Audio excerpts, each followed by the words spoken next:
Well, good morning, everyone. Let's take our Bibles to Psalm 25 one more time. And just one verse this morning, and I think it's really important that we learn to do this and behave this way. Something we should all learn to desire as we wait patiently for God to move. And see, I think this is where a lot of us get ourselves into trouble. As we're waiting for God to move on our behalf, to answer a prayer request, go open a door, to give us an answer on a decision, we begin to erode in these two areas and make some compromises. And really, because we don't like to wait, we live in an instant society and we want things now. And we feel like if God doesn't answer now, that I'm free to do whatever I want. And so I want to encourage you to really pay attention. This one verse is not even a long verse. Listen to what it says. It's verse number 21 of Psalm 25. And this right here would change really everything for a majority of people, because we tend to try to make God's answers come. If they don't come fast enough for us, we try to change the structure of things. We even try to change what an answer would look like. And this right here would combat that. Verse number 21, it says, "Let integrity and uprightness preserve me, for I wait on thee."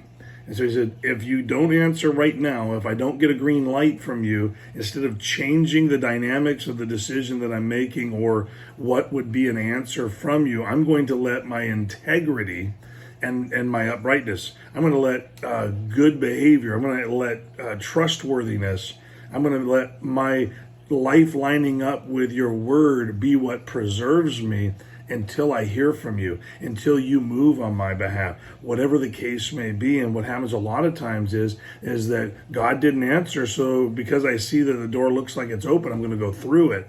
God didn't tell me I could. God didn't give me the answer that I asked him to give me, so I'm going to go ahead and change the rules then, and I'm going to live a different way because I'm tired of waiting. And so David is really telling us, listen, don't move ahead of God. Don't give up on God. Certainly don't behave in a way that is trying to get even with God. He says, let integrity and uprightness. Whose uprightness? God's uprightness. Whose integrity? God's integrity. Let that way of living that God prescribes be the thing that keeps us, preserves us, protects us, provides for us while we wait on him. We're waiting for him. We're living for him. We are his subjects. He is our master, and we do what he wants us to do. And so I want to encourage you, wait on the Lord. While you wait, live out integrity and uprightness in God's eyes, and you will enjoy the benefits of not only what you learn in the waiting and what you enjoy in the waiting, but those are the things that activate God's hand on our behalf. And so a lot of people miss out on what God has for them because they move on their own. They give up and maybe even violate integrity and even God's uprightness because they're tired of waiting.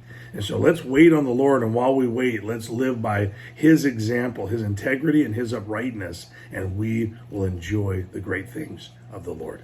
Have a great day.